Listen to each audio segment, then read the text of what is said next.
el abasto de medicamentos, bueno, el tema de salud en general y el abasto de medicamentos en particular han entrado a la agenda nacional para quedarse. Para hablar de este tema, en este espacio de expansión en ADN 40, tenemos con nosotros a Juan de Villafranca, director ejecutivo de la Asociación Mexicana de Laboratorios Farmacéuticos, AMELAF. ¿Qué tal, Juan? ¿Cómo estás? Alberto, ¿qué tal? ¿Cómo estás? Bueno, pues es un tema que todo el mundo está hablando. Primero, ¿qué hacen ustedes? ¿Qué es esta asociación? Bueno, mira, la asociación está integrada por 44 laboratorios. Todos son 100% capital mexicano. Aproximadamente hay 67 plantas en distintas zonas del país.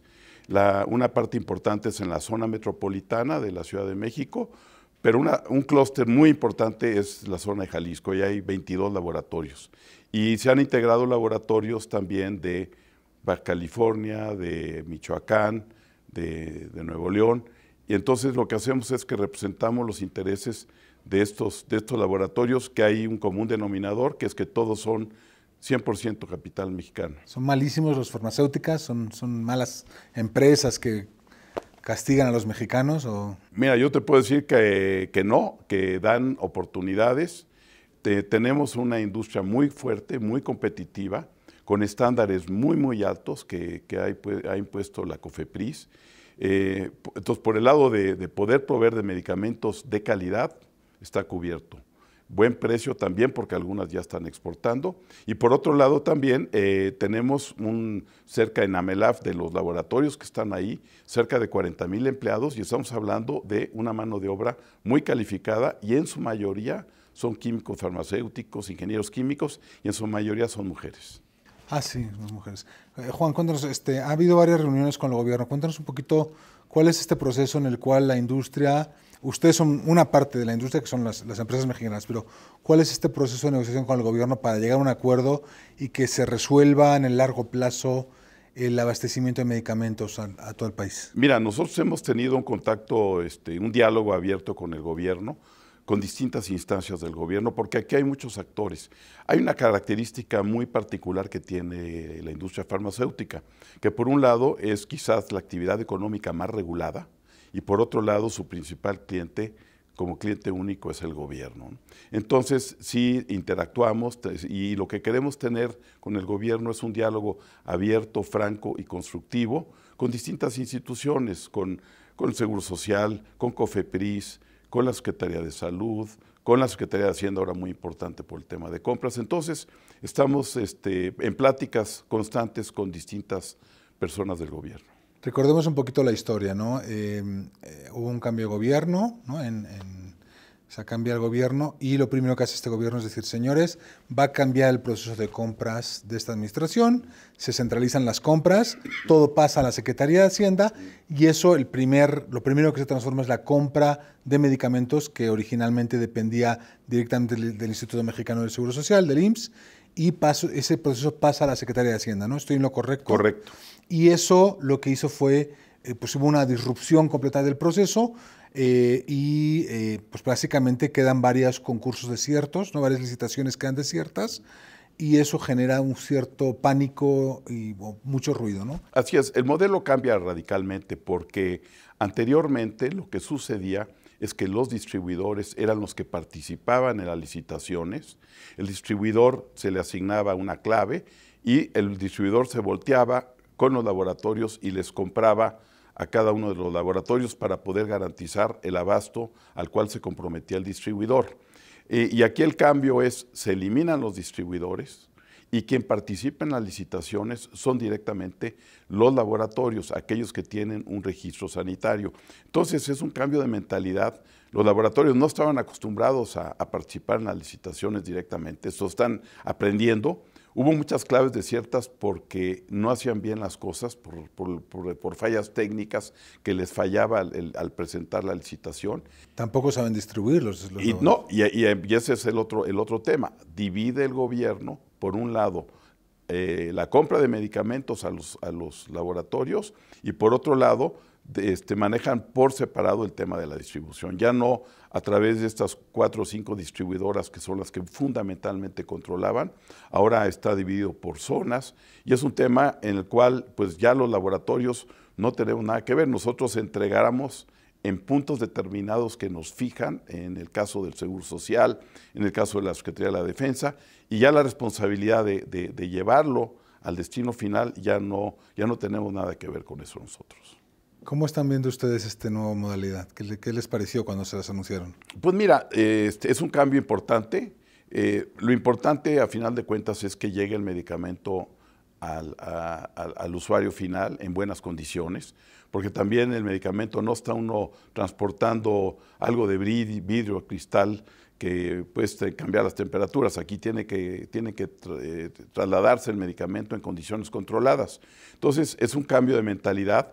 Y hay un tema también importante que cambia mucho las reglas, y es que ahorita, de acuerdo a la última licitación que se hizo, el laboratorio, si había una diferencia de menos de 5%, el que ofrecía el precio más bajo se llevaba el 80% y el otro el 20%.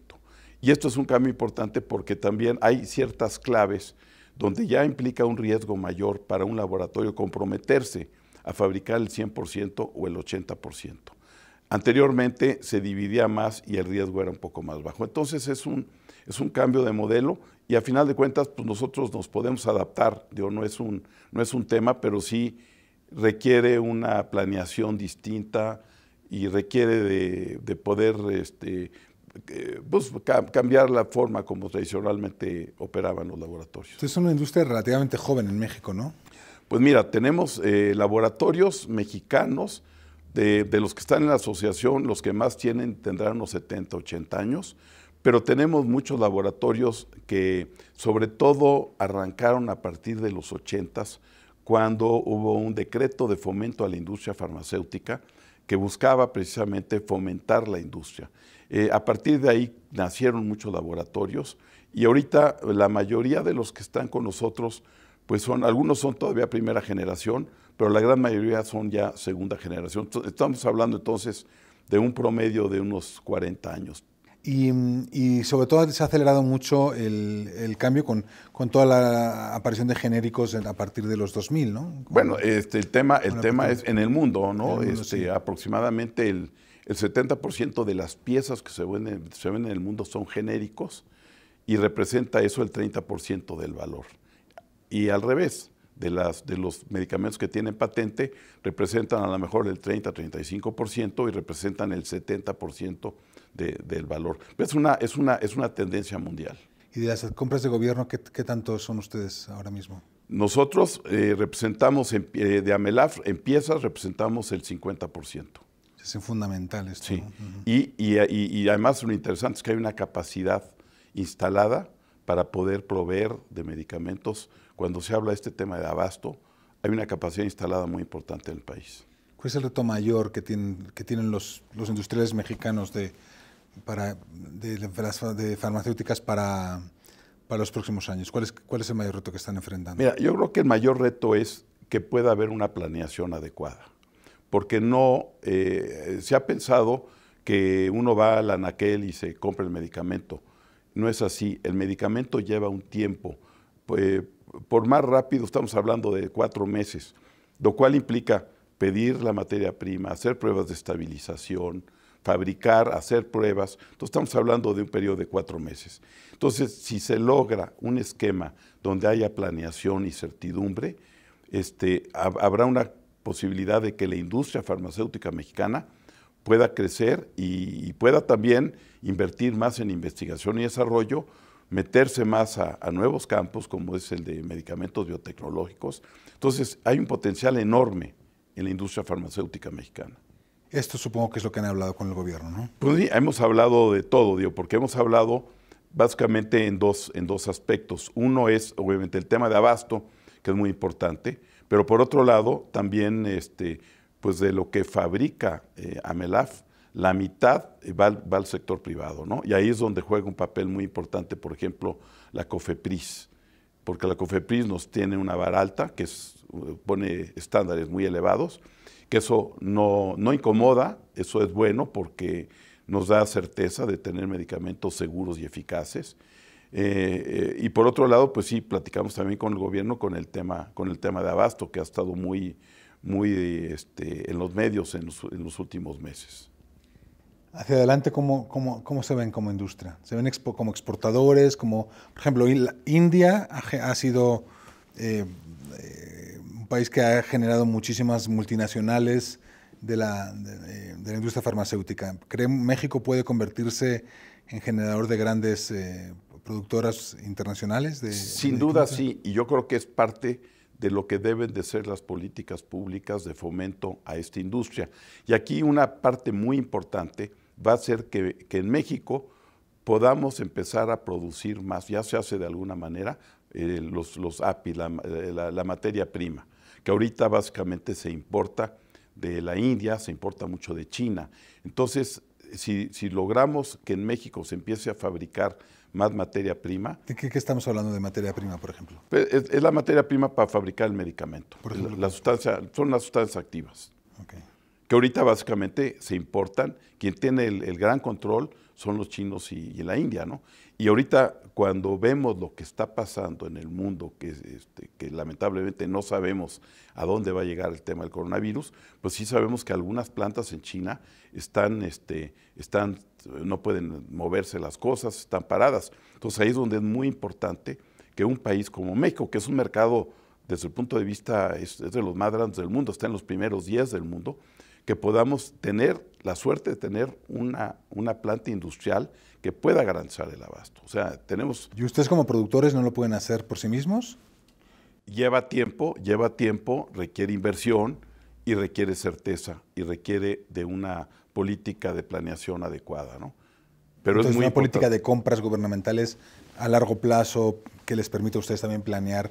O sea, si el 50% de sus ventas dependen de compras de gobierno, ustedes requieren que las compras de gobierno sean claras, transparentes a largo plazo, ¿no? Y además eso puede detonar, porque en un momento dado, si se puede manejar un esquema de compras multianuales como hay en otros países, pues en ese momento va a haber más inversión. Yo he tenido la oportunidad de visitar todos los laboratorios de la asociación y no hay laboratorio que no tenga junto a donde está ahorita su planta, un terreno, y me dicen los directores o altos ejecutivos, mira, aquí es donde podemos nosotros expandernos. Entonces, hay esa mentalidad, y es una industria que empezaron de muy chiquitos, ya han ido reinvirtiendo y son creyentes de lo que están haciendo, ¿no? Y tenemos la calidad realmente de primer nivel. Me comentabas antes de empezar el programa que cuando tú llegaste a la asociación, ¿hace cuánto? En mayo van a ser 2 años, hace un poco menos de 2 años. Pero que eran muy pocos socios. Eran 17 socios. ¿Y ahora son? Y ahora son 44. Es una cifra importante. ¿Cuánto invierten tus asociados en investigación y desarrollo? Pues mira, ahorita en productos básicamente son genéricos lo que fabrican, pero eso requiere siempre una inversión. También no es empezar a fabricar de un día para otro. Y yo creo que lo importante es que puedan empezarse a meter más a otros temas de investigación y desarrollo. Y una de las cosas que yo creo que tenemos que fomentar en el país, que ahí nunca ha funcionado bien el tema, es poder vincular más al sector productivo con los centros de investigación. Tenemos cosas interesantes. Firmamos recientemente un convenio con la UNAM, y en la UNAM es increíble, hay patentes, inventos interesantes en el sector, y creo que es uno de los retos el poder aprovechar la infraestructura que tenemos en investigación y desarrollo y poderla ligar con el sector productivo. Eso lo han hecho muy bien otros países, sobre todo los europeos, el caso de China, Alemania, Estados Unidos, y creo que es uno de los grandes retos que tenemos. Pues ojalá esta industria nos dé muy buenas noticias en el futuro y México se convierta en esta gran potencia para la industria farmacéutica. Gracias por acompañarnos en este espacio de Expansión en ADN 40. Soy Alberto Bello, editor en jefe de Expansión. Nos vemos aquí lunes y jueves, 6:45 de la tarde.